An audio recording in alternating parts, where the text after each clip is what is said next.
মেয়েরা যারা মাথায় কাপড় দেয় না, বিশেষ করে মেয়েরা হিজাব যারা করে না, কিয়ামতের ময়দানে এই মেয়েদের এক একটা চুল এক একটা সাপ হয়ে তার শরীরে তার মাথায় দংশন করতে থাকবে। নাউজুবিল্লাহ। বড় কঠিন বিষয় ভাই। নামাজ পড়া ফরজ, রোজা করা ফরজ, হজ করা ফরজ, যাকাত দেওয়া যেমন ফরজ, পর্দা করা ছেলেদের এবং মেয়েদের তেমনই ফরজ। মনে রাখবেন, আল্লাহ তাআলা বলেছেন ওয়ালিয়াদরিবনা বিখুমরিহিন্না আলা জুয়ুবিহিন, মেয়েরা এমন একটা পোশাক মাথা থেকে পা পর্যন্ত ঝুলিয়ে দিবে যাতে করে তার শারীরিক আকার আকৃতি অবয়ব বোঝা না যায়।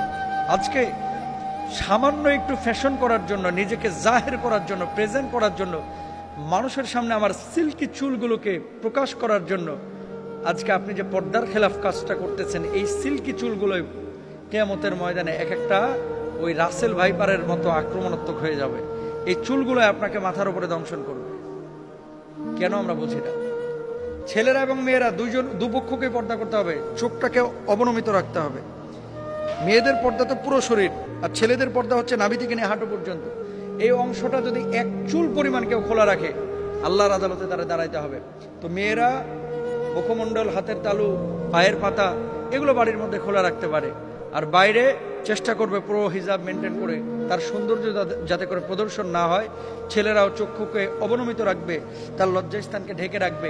এমন কোনো প্যান্ট ছেলেরাও মেয়েরা ব্যবহার করবে না যেটা জড়সড় শারীরিক আকার আকৃতি বোঝা যায়, ফিজিক্যাল স্ট্রাকচারটা বোঝা যায়।